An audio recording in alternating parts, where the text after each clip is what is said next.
नमस्कार बच्चों, कैसे हैं आप सब। आप लोग अपनी अपनी पढ़ाई समय से कर रहे हैं ना। ऐसा तो नहीं है कि समर वैकेशंस में केवल खेलना घूमना यही है। आपको अपनी पढ़ाई के लिए भी टाइम निकालना है और लगभग 1 घंटे आपको डेली पढ़ाई करनी है। इसलिए क्योंकि वो आपके नॉलेज को बढ़ाएगा। साथ ही साथ आपको साल भर में जो काम करना है उसको कम समय में यहाँ भी किया जा सकता है। तो अगर आप ऐसा करेंगे तो आपको साल भर ज़्यादा मेहनत करने की ज़रूरत नहीं पड़ेगी। कुछ बच्चे 9th पास करके 10th में आए होंगे, उनके लिए ये जो फ्रेशर हैं उनके लिए ये क्वेश्चन और आंसर या ऑब्जेक्टिव भी बोल सकते हैं आप इनको। आप एक नोटबुक पे नोट करते जाएं और इनके आंसर्स भी। और जो बच्चे री एग्ज़ाम देने वाले हैं 10th का, उनके लिए ये बहुत इम्पोर्टेंट क्वेश्चन है और आप इनको पढ़ के आसानी से अपने 10th के री एग्ज़ाम में पास हो सकते हैं। तो आइए बच्चों, आज चैप्टर फर्स्ट के कुछ ऑब्जेक्टिव क्वेश्चन लेके आई हूँ जो कि अगर आप याद कर लेंगे तो आपके लिए बहुत अच्छा होगा। तो आइए चलते हैं, अपना कॉपी और पेन उठा लीजिए, साथ ही साथ आप इनको नोट कर लीजिए। और अगर आपको इनका आंसर पता है तो ABCD करके आप मुझे कमेंट में लिख सकते हैं। पहला आपका क्वेश्चन है, रासायनिक अभिक्रिया वह प्रक्रिया है जिसमें पहला ऑप्शन है कोई नया पदार्थ नहीं बनता है, दूसरा है ऊर्जा का परिवर्तन होता है, तीसरा है कोई भौतिक परिवर्तन होता है और चौथा है आपका उपयुक्त में से कोई उपयुक्त सभी। नेक्स्ट क्वेश्चन है आपका, निम्न में से कौन सा रासायनिक परिवर्तन का संकेत है। पहला है रंग में परिवर्तन, दूसरा है आकार में परिवर्तन, तीसरा है अवस्था में परिवर्तन और चौथा है केवल B और C। अब इसमें से जो भी आपका आंसर सही है आप मुझे ABCD आंसर करके दे सकते हैं। थर्ड क्वेश्चन है आपका, जब मैग्नीशियम रिबन को ऑक्सीजन में जलाया जाता है तो क्या बनता है। पहला है मैग्नीशियम ऑक्साइड, दूसरा है मैग्नीशियम नाइट्राइड, तीसरा है मैग्नीशियम सल्फेट और चौथा है मैग्नीशियम क्लोराइड। जो भी आंसर सही है आप ABCD में से मुझे आंसर दे सकते हैं। फोर्थ क्वेश्चन है आपका, निम्न में से कौन सी अभिक्रिया संयोजन अभिक्रिया का उदाहरण है। तो बच्चों इसके लिए मैं आपको बताना चाहूँगी कि अगर आपको संयोजन अभिक्रिया क्या होती है ये पता है तो आप इस क्वेश्चन का आंसर आसानी से लिख सकते हैं या बता सकते हैं। तो आप इसको देख के और मुझे बताइए इसमें से कौन सा आंसर सही है, कमेंट कीजिए। नेक्स्ट है आपका, निम्न में से कौन सी अभिक्रिया विस्थापन अभिक्रिया का सामान्य रूप क्या है। तो विस्थापन अभिक्रिया का मैंने प्रीवियस वीडियो में बताया है कि विस्थापन अभिक्रिया क्या होती है। तो इसके बारे में भी अगर आपको ये पता है कि इसका डेफिनेशन क्या है तो आप ये भी बहुत आसानी से बता सकते हैं कि इसका सही आंसर क्या होगा। नेक्स्ट है, ऊष्मा के अवशोषण के साथ होने वाली अभिक्रिया को कहते हैं। पहला ऊष्माक्षेपी, दूसरा ऊष्माशोषी, तीसरा संयोजन, चौथा विस्थापन।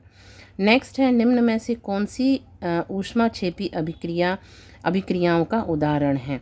पहला है आपका जल का वाष्प बनना, दूसरा है कैल्शियम ऑक्साइड का जल से अभिक्रिया करना, तीसरा बर्फ़ का पिघलना, चौथा है अमोनियम क्लोराइड का घुलना। नेक्स्ट है, न्यूनीकरण अभिक्रिया में किसका ह्रास होता है, मतलब कौन सी चीज़ ऐसी है जो कि कम होती जाती है। पहला है ऑक्सीजन, दूसरा है हाइड्रोजन, तीसरा है इलेक्ट्रॉन, चौथा है नाइट्रोजन। नेक्स्ट है आपका ऑक्सीकरण अभिक्रिया में किसका वर्धन होता है, मीन्स कौन वर्धन का मीन्स होता है कौन किसकी मात्रा जो है वो बढ़ती है। पहला है आपका ऑक्सीजन, दूसरा है हाइड्रोजन, तीसरा है इलेक्ट्रॉन, चौथा है नाइट्रोजन। नेक्स्ट क्वेश्चन है, जब लोहे में जंग लगती है तो यह किस प्रकार की अभिक्रिया होती है। पहला संयोजन, दूसरा अपघटन, तीसरा विस्थापन और चौथा ऑक्सीकरण।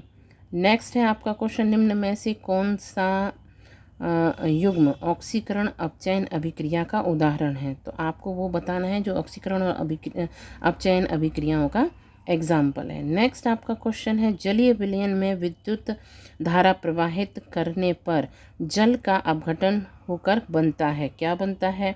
H2 और O2, Na और Cl2, H2 और Cl2, O2 और Cl2। इसमें से जो भी बनता है वो आप मुझे कमेंट करके बता सकते हैं। नेक्स्ट आपका है संतुलित रासायनिक समीकरण में किस तत्व के परमाणुओं की संख्या दोनों ओर समान होती है? पहला है कार्बन, दूसरा ऑक्सीजन, तीसरा हाइड्रोजन, चौथा सभी तत्वों की। नेक्स्ट क्वेश्चन है कि रासायनिक समीकरण में जो एक तीर का निशान लगा होता है उस चिन्ह का क्या मतलब होता है, क्यों लगाते हैं उसको, क्या कौन सा चिन्ह कहते हैं उसको? तो पहला है योग चिन्ह, दूसरा संतुलन चिन्ह, तीसरा अभिक्रिया चिन्ह और चौथा अवस्था चिन्ह। नेक्स्ट क्वेश्चन है निम्न में से कौन सा कथन नहीं है, निम्न में से कौन सा कथन सही है? इसमें से आपको सही वाला कथन बताना है।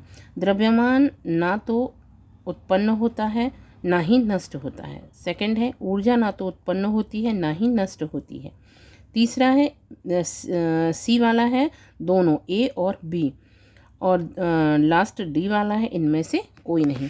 तो बच्चों ये आपके लगभग चैप्टर फर्स्ट के 15 क्वेश्चंस हैं, जिनको आप अगर आपको इनके आंसर्स पता हैं या आपको आंसर्स पता नहीं हैं तो आप कोशिश करें इनके आंसर्स को ढूंढने की। अगर आपको नहीं मिल रहे हैं या नहीं पता है आप मुझे कमेंट कीजिए, मैं आपको इन सारे क्वेश्चंस के आंसर आपके नेक्स्ट वीडियो में दे दूंगी। और अगर आप चाहते हैं कि मैं आपको इनके क्वेश्चंस के आंसर दूं तो आप मुझे कमेंट करते रहें। कुछ बच्चे जो हैं वो इस चैनल को पहले से सब्सक्राइब किए हुए हैं और कुछ बच्चे जो हैं वो अभी सब्सक्राइब किए होंगे। तो जो बच्चे अभी सब्सक्राइब किए हैं उनके लिए मैं स्पेशली बता दूं कि आप मेरे साथ बुक में भी लाइन बाय लाइन पढ़ सकते हैं। प्रीवियस वीडियोज़ में आप देख सकते हैं कि आपको चैप्टर में लाइन बाय लाइन पढ़ाया और समझाया गया है। अगर आपको कोई क्वेश्चन या आंसर नहीं आता है, नहीं समझ आ रहा है, उसका आंसर नहीं बन रहा है, आप मुझे कमेंट करके लिख सकते हैं। और इनमें भी अगर आपको कोई दिक्कत है तो आप मुझे कमेंट करके बता सकते हैं कि आप मुझे सभी ऑब्जेक्टिव्स के आंसर दे दीजिए। मैं आपको सारे ऑब्जेक्टिव्स के आंसर दे दूँगी। तो आज के लिए इतना ही, और ये बात ध्यान रखें मैं और मेरा चैनल हमेशा आपके साथ है। तो जो लोग नए जुड़े हैं वो अपने जो कलीग्स हैं, जो आपके फ्रेंड्स हैं या आपके जो फ्रेंड सर्कल है, उनको भी इस चैनल के बारे में बताएं और उनको भी इस चैनल को सब्सक्राइब कराएं। थैंक यू सो मच बच्चों, आज के लिए इतना ही। Bye bye.